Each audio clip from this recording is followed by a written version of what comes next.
Okay, I'm going to complete this question in your workbooks. Square A overlaps rectangle B as shown. Okay, the ratio of the unshaded area. The unshaded area, if you look at it carefully, is this white portion down here. Alright, and this, the white portion of rectangle B to the total area of square A and rectangle B before the overlapping. Okay, this is actually quite crucial. Okay, but let's look, is 17 to 23.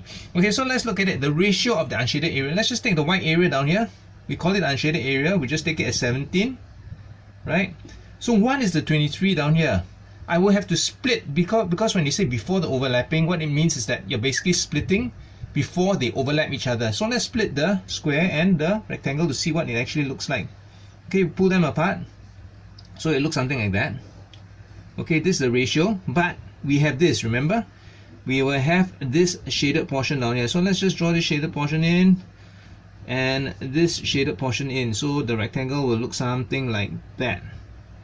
Okay, so when I pull it apart, but the shaded portion is still there. Okay, you'll see, but it's actually as represented down here. Okay, so if I take the whole area, the total area of the rectangle, of the square and the rectangle, this would actually be 23. This whole thing would actually be 23.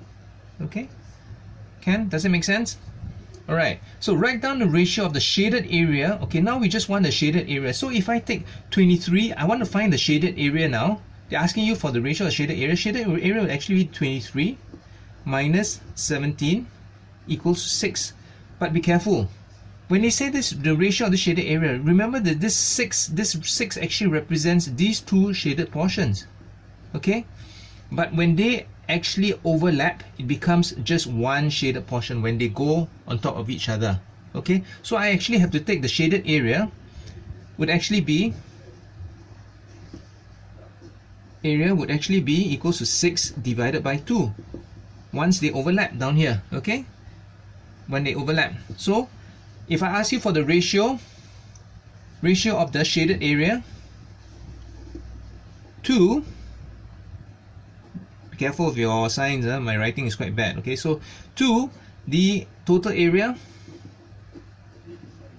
of square A and rectangle B